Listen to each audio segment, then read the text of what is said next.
Bienvenidos al Sofá. Este es el capítulo número 10 del podcast que tenemos aquí en la Facultad de Teologías de las Asambleas de Dios. Y hoy tengo el privilegio de compartir con el doctor Daonín Vila, que es, además de mi profesor de apologética en el cuarto año, es especializado en diferentes materias y disciplinas que tienen que ver con teología, con ciencias médicas y con educación. Ya nos dirá él un poquito ahora más adelante. Y tengo el honor de poder charlar con él y poder compartir un poquito para sacar un poquito de su sabiduría y de su experiencia. Así que, bienvenido, profesor. Muchas gracias, Pablo. Dios te bendiga. Igualmente. Bueno, quería hablar un poquito al principio acerca de tus orígenes, de dónde vienes y tu acercamiento al Evangelio.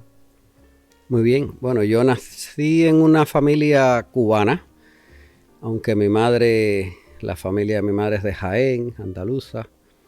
Tengo ciudadanía de origen española, pero nací en Cuba, en una familia cristiana, en medio de la persecución del cristianismo. Mi padre, evangelista itinerante, 5 veces preso en Cuba por causa del evangelio. En una de esas condenas fue 2 años. Entonces teníamos bastante presión, bastante represión en la escuela. Éramos los marginados sociales por ser cristianos. Entonces en ese contexto, en medio de una familia cristiana, pero recuerdo que desde muy temprano le entregué mi vida a Dios y ya daba evidencias de una vida cristiana, evangelizando en el colegio, hablándole a mis compañeros. Los profesores le prohibían a mis compañeros que hablaban conmigo, o sea, sufrí ostracismo académico. De hecho, recuerdo que en el 6º año del colegio el profesor le prohibió a los estudiantes ni siquiera prestarme una goma, ni siquiera hablar nada conmigo, porque yo hacía proselitismo por ser cristiano, decía. El caso es que fue complicado, pero eso nos ayudó a crecer en la fe y a pesar de las amenazas, incluso de no poder estudiar, de muchas cosas, tenernos que trasladar de escuelas, irnos a otras provincias.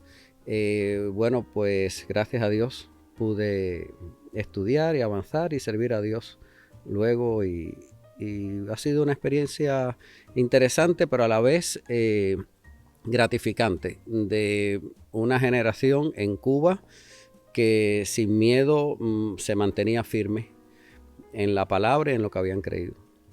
¿Crees que este entorno hostil en el que creciste en el Evangelio o cuando te encontraste con el Evangelio afectó a tu manera de mirar el cristianismo, la palabra, a Jesús? Sí, totalmente. Ser cristiano no era creer en Dios. Ser cristiano era estar dispuesto a padecer por el Evangelio y a dar razón de fe en cualquier circunstancia. Y vivíamos bajo muchas amenazas, presiones, discriminación, pero eso evidentemente aquilataba la fe. Y le doy muchas gracias a Dios porque ha sido una vida de dependencia completa de Dios, y si eras cristiano tenías que ser el doble de bueno. O lo hacías muy bien o estabas totalmente excluido.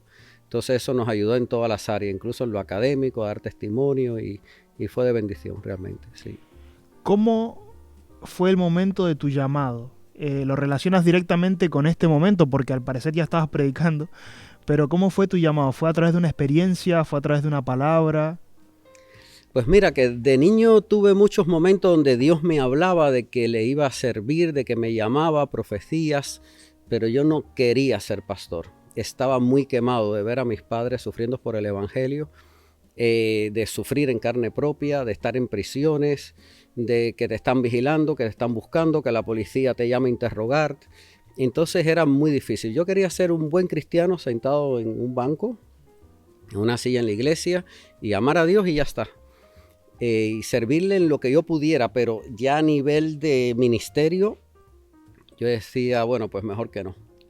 Pero el Señor es el que llama y de alguna manera te vas involucrando sin querer, sin saber, sin entender. Pero ya yo a los 16 años ya tenía liderazgo en la iglesia, un grupo de alabanza. A los 19 años ya era el vicepresidente de los jóvenes de una iglesia de 500 jóvenes, de 2000 miembros. Hacíamos cultos se llamaba el aposento alto, todos los domingos buscando el poder del Espíritu Santo en la tarde. En el coro de la iglesia, que era una coral de 70 voces, haciendo ayunos, vigilia, y te vas involucrando porque está el fuego del Señor y quieres buscar de Dios y lo necesitas y no puedes vivir sin eso. Y de pronto le sirves como algo automático y de pronto ya no eres presidente de jóvenes, ahora eres diácono. Claro. Y de pronto hay una célula que hay que atender y dices, bueno, pues yo voy a ir, pero no te crees que estás sirviendo a Dios. Lo haces de una manera muy orgánica y de pronto eres el líder de la célula y de pronto, bueno, llegó un momento que ya me dijeron, pues esto ya hay que independizarlo y va a ser una congregación y te convocamos para que tú seas el pastor de la congregación y fundes esta iglesia, y cuando vienes a ver dices, ¿dónde estoy metido? Pero es la ayuda del Señor que en su misericordia nos permite, a la vez que iba estudiando teología. Bien. Y entonces recuerdo que estaba en el 9º curso, o sea, en la ESO, y comencé a estudiar el bachiller en teología. Entonces, así fueron pasando las cosas, un poco sin proponerlo, pero el Señor en su misericordia nos ha permitido servirle, que es un gran honor. Así es. Amén. ¿Quiénes fueron tus referentes, las personas que te impulsaron al llamado a responder al Señor? Bueno, vengo de una familia cristiana de varias generaciones. Una bisabuela mía, andaluza, de Jaén, de Andújar, recibió al Señor en 1896. Wow. Y visitaba una iglesia bautista, era la pianista de la iglesia, y desde allí está el evangelio. En mi familia, mi abuelo era diácono, mi padre, eso es por parte de mi madre, mi padre, bueno, pues conoce al Señor, que lo evangelizaron y iba a las escuelas de barrios pentecostales, le decían el pastorcito de niño, ya después, bueno, ya mi padre sufriendo por el evangelio, mi madre como también sirviendo al Señor, mis padres sirviendo de pastores. Entonces fueron los referentes de ver cómo, a pesar de la persecución, de la discriminación, de la represión, era un honor servir a Cristo, la importancia de servir al Señor con conciencia de causa, de que, y si perezco, que perezca, esa sensación así que te asusta en la adolescencia, en la niñez, pero que se convierte en un desafío y en una razón de vida, ¿no? Y yo creo que el ejemplo de tantos pastores que sufrían por causa del evangelio en Cuba, para mí me han marcado muchos pastores. Actualmente tenemos 3 pastores presos en Cuba.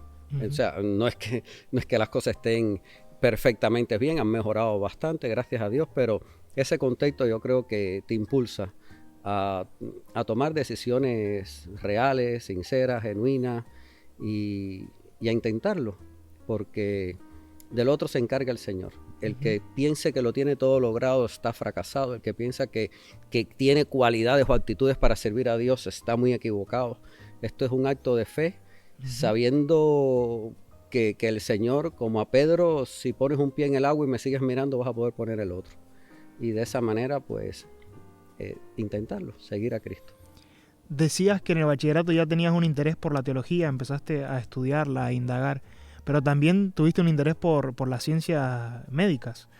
¿Por qué este deseo de ayudar? ¿De dónde nace este deseo de querer ayudar tanto en el área de la teología y en el área científica? Sí. Bueno, mis padres son médicos. Bueno, mi madre ejerció como médico, mi padre en el 6º año de la carrera de medicina, faltándole 2 meses para graduarse, él también estaba sirviendo al Señor y estaba pastoreando una capilla, pero en la capilla se reunían 200 personas en los años 60 en Cuba comunista. Wow. Entonces le dijeron o que se definía o servía a la revolución y dejaba el misticismo religioso, o le quitaban de la carrera de medicina. Bueno, pues él dijo, yo no voy a renunciar a Cristo.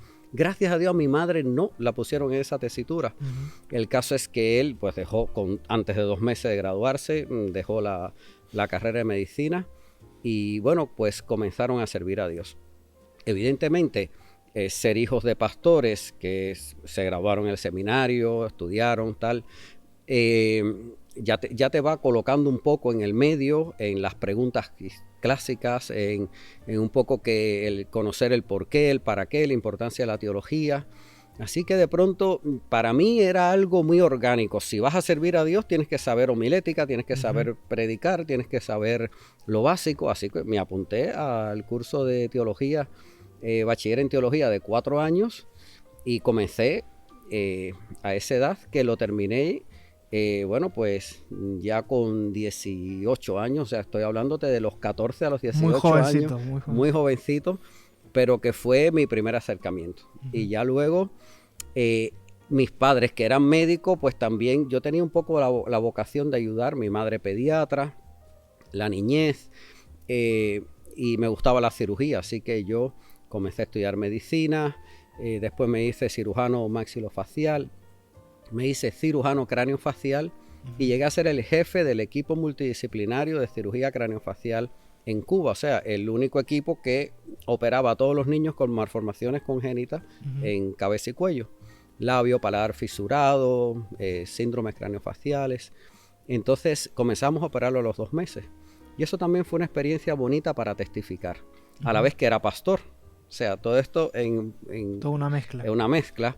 Pero salía del quirófano a las 8 de la tarde, y porque ahí se trabaja de 8 a 5, y salía y de ahí directo a la iglesia, al púlpito, pero ahí predicando, dando testimonio. Varias familias aceptaron al Señor. Entonces, bueno, otra manera más de testificar que es muy importante con nuestra vida, la manera de hacer, en cómo decimos del Señor en cualquier área de la profesión que hagamos. Bueno, y ya después pues pasé del bachillerato a la teología, que son otros 3 años en el sistema de formación. Después pues a máster en teología y después al doctorado. Y bueno, pues así, poco a poco creciendo. Ya en el servicio en el ministerio comencé como profesor de la Universidad Teológica Pentecostal de Cuba. Ya era profesor también, había hecho un doctorado en ciencias médicas, era profesor también de la universidad en lo secular. Después de profesor, pues me llamaron a ser rector de la Universidad Teológica. Allí tenía que saber pedagogía a un nivel muy alto. Entonces ya yo tenía un máster en educación e hice el doctorado en ciencias de la educación con la UNESCO en la Universidad de La Habana, pero lo patrocinaba la UNESCO. Y bueno, pues terminé ese máster con especialidad en didáctica y filosofía de la educación, y fue sobre diseño curricular. Y, perdón, ese doctorado, el doctorado en ciencia de la educación. De ciencia de la educación. Sí, y entonces en diseño curricular, y ya estaba haciendo el doctorado en teología, porque si soy rector de la universidad tengo que también, no solamente ya había terminado el máster de la Facultad Teológica de Springfield en Estados Unidos en teología, pero gracias al Señor, a través de Langham Scholarship de Inglaterra, nos dieron una beca y hicimos entonces el doctorado en teología. Pero todo desde la confluencia. Yo creo que Dios no hace nada que no vaya en armonía y nos va formando. Así que Dios iba complementando todas las cosas con una finalidad convergente, y en mi vida lo he visto siempre. Y el servicio a Dios ha sido el punto que ha permitido aglutinar todas las aristas en esa visión final en lo que se pueda ser útil para la gloria de Dios.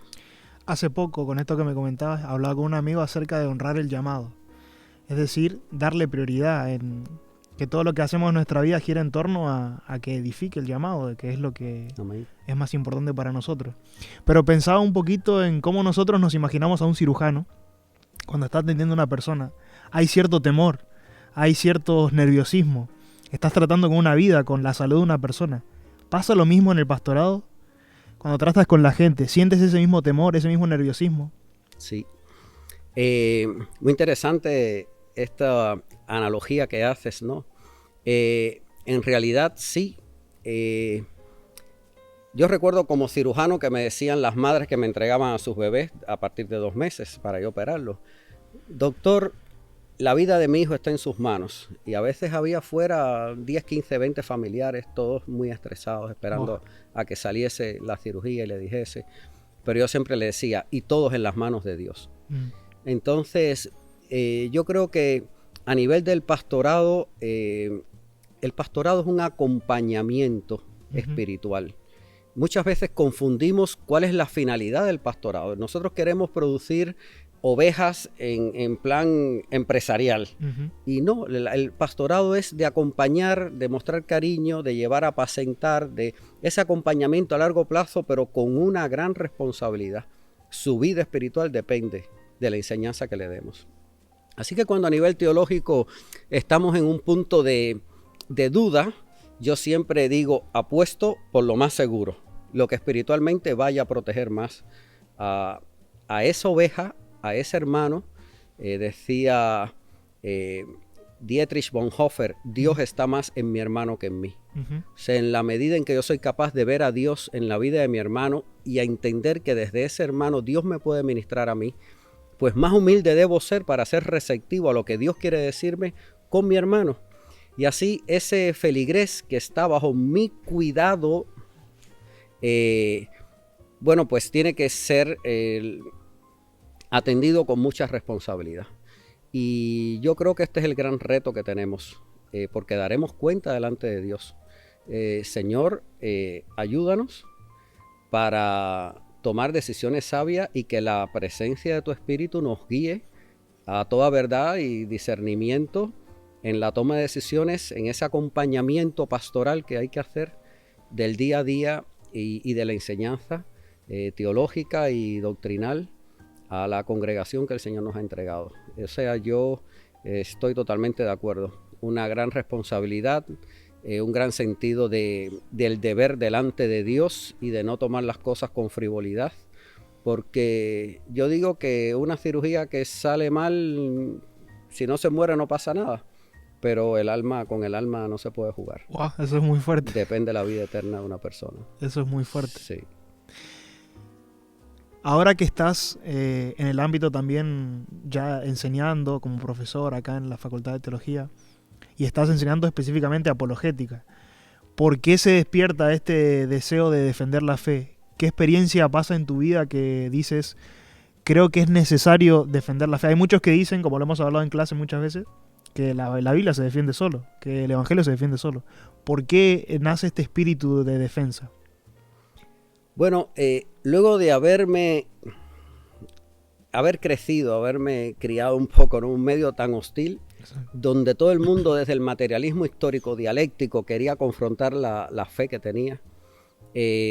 Recuerdo un día que hubo una disposición del Partido Comunista en la ESO donde yo estaba, en el colegio, que me tenían que convencer de que yo dejase la fe. Claro. Y en un día pasé por 6 cátedras.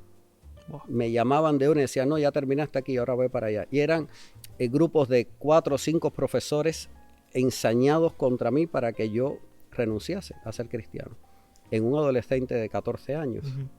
Entonces, con todos tus profesores. Entonces, bueno, pues, desde esa formación donde tenía que defender la fe, claro. También entendí que la fe no solo se defiende desde la confrontación. O sea, debo tener los basamentos y fundamentos teóricos, la argumentación teórica, bíblica, teológica, para poder comprender, explicar, transmitir una verdad bíblica en el momento que ocurra. Y por eso siempre digo que nosotros somos los guardianes de la fe. Somos el ejército de Dios para proteger la sana doctrina. Estamos hablando de proteger la sana doctrina. ¿Os imagináis que de pronto decaiga la seriedad teológica y doctrinal en la iglesia y comiencen a aparecer falsas doctrinas y todos permitamos que la sana doctrina sea vulnerada? O sea, hay riesgo de que el plan de Dios de salvación, de fidelidad, de consagración se vea dañado. Entonces, yo creo que desde esa visión es pertinente, necesario que todos tengamos una intención clara en comprender qué es la teología, qué es la doctrina, qué es la liturgia, en comprender cómo debemos estar lo mejor preparado posible para pastorear, para acompañar, pero también, como decía el apóstol Pablo, para presentar defensa de la fe en el momento que sea requerido, con toda mansedumbre y humildad en el Señor. Entonces, considero que para la formación de grado en teología, como universitarios de la teología, es importantísimo tener las herramientas básicas, incluso para establecer un sistema teórico-metodológico de abordaje ante un problema de la profesión teológica, donde digáis, bueno, ante este desafío teológico, ¿cómo lo vamos a enfrentar? Como problema de la iglesia, como problema de la sociedad, ¿qué respuesta tiene la iglesia para este momento histórico y en este contexto histórico? Como guardián de la fe, que bien decías, si pudieras estar en un púlpito y hablarle a toda la iglesia de España, que es el lugar donde has estado parte de tu vida, ¿qué le advertirías? ¿Qué le dirías que es el problema emergente dentro de lo que es la fe? ¿Cómo está siendo atacada la fe ahora en España? ¿Con qué hay que tener cuidado? Muy interesante. Yo, si tuviese esa oportunidad diría, ojo con la laxitud teológica y doctrinal. Esa tendencia del posmodernismo, donde yo soy el propio constructor de mi identidad. Transitamos en el medioevo por una construcción de identidad teocéntrica, o sea, Dios el centro de todo, para luego a una modernidad con un humanismo donde la humanidad es el centro de todas las cosas. Pero entonces en ese momento, estamos hablando de posterior a la Revolución Francesa, con la modernidad, el iluminismo y tal, eran los conceptos magnos de la humanidad, libertad, fraternidad, igualdad, derechos humanos, libertades individuales, derechos al sufragio. Entonces el concepto era la humanidad globalmente, pero es que la posmodernidad, después de la contemporaneidad, este nuevo desafío al cual nos enfrentamos, aparece un proceso donde la construcción de la identidad es a partir de mi propia visión, lo llamado los pequeños dioses. O sea, yo soy capaz de construir mi espiritualidad, mis valores, mis referentes éticos y morales. Entonces, esa tendencia es súper peligrosa, porque también puede entrar a la iglesia, de hecho, logra permear la fe, porque los creyentes vienen con eso, aceptan a Cristo y vienen con esa, incluso los creyentes nacidos en la iglesia, que tienen una larga trayectoria cristiana, comienzan a ser influenciados por la sociedad, donde yo me convierto en mi propio modelador de la espiritualidad y donde yo decido hasta dónde es bueno y hasta dónde es malo.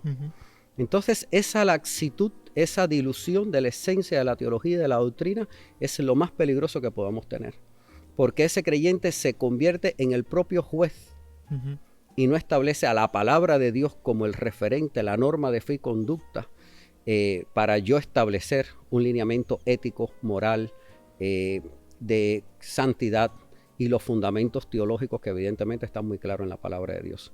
Entonces, el gran reto es integridad. Integridad con la sana doctrina, evitar laxitud y concentrado siempre en que la palabra del Señor sea protegida, que no permitamos que nadie vaya a desvanecerla y que sus elementos fundamentales, revelacionales, sigan siendo el referente como norma de fe y conducta.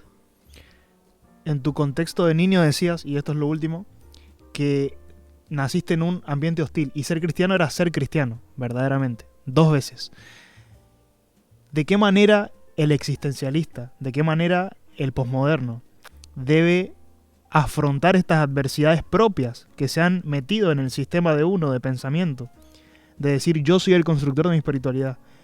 ¿Es de la misma manera que la pasaste tú? ¿De la misma manera que la pasó la iglesia primitiva? ¿Es diferente? Es diferente y también tiene sus riesgos. Lo más importante, considero, que es entender que la palabra de Dios es mi norma de fe y conducta. Y desde que eso se establece, pues puedo estar tranquilo y seguro. Entender la teología con sus principios inamovibles, comprender que la doctrina puede adaptarse un poco al contexto en ciertas cosas sin que varíen los principios fundamentales doctrinales, y entender que la liturgia tiene que ser epocal. O sea, tengo que tener una manera de alabar, de expresar y de decir mi fe contextualizada. No tengo que alabar como un norteamericano, si soy español. Entonces tengo que respetar mi cultura, mis valores, pero en cuanto a doctrinas, en cuanto a principios fundamentales de la fe, debo tenerlo muy claro.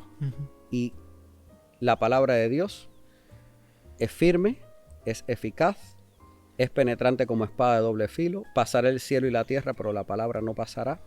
Y cuando yo uso como referente de juicio ético la palabra de Dios y todo mi sistema de estructuración y valoración ética y moral la filtro por la palabra de Dios y discrimino lo que no sea coherente con la palabra de Dios, no tengo problema.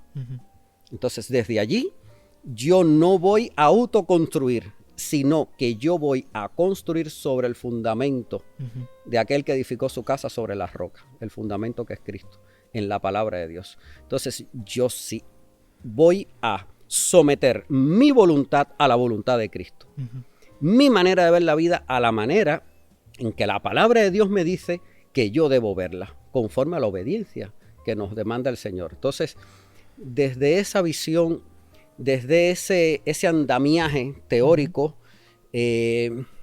voy a poder realizar un juicio crítico, ético, y voy a tomar un posicionamiento respecto a cualquier fenómeno que ocurra en la sociedad con seguridad. Porque es importantísimo que como iglesia sepamos caminar confiados, seguros, y que como líderes también podamos conducir a la grey a pastos frescos y estar tranquilos. Porque, como dice la palabra, seremos demandados por lo que hagamos. Y como atalayas debemos responder incluso por la sangre de nuestros hermanos. Entonces, la palabra no falla. Y con la palabra primero, y el Espíritu Santo guiándonos, y la misericordia del Señor, porque nadie es perfecto, pero si tienes una vocación y un deseo sincero de pedirle al Espíritu Santo que te guíe, pues Él da el discernimiento que necesitamos en cada momento para hacer y hacer las cosas conforme a su voluntad, y que al fin y al cabo nuestras humildes vidas glorifiquen su nombre. Muchas gracias, doctor Daunín. Gracias, Pablo. Qué bonito fue escuchar esto. También la importancia de la palabra, la importancia de ser cristiano, de poder escuchar la experiencia, ¿no?, de una persona que ha atravesado dificultades defendiendo su fe, queriendo simplemente ser cristiano, pero que el ambiente le invitó a eso. Y nuevamente nos repite, ¿no?, la palabra nunca falla, que honremos nuestro llamado y que las cosas van a fluir mientras queramos servir al Señor, mientras queramos agradarle y vayamos obedeciéndole paso a paso, todo va a ir fluyendo. Así que este fue el capítulo número 10 del podcast El Sofá. Y les mandamos un abrazo a todos, gracias por mirarnos y los invitamos al siguiente capítulo. Un abrazo, hasta luego.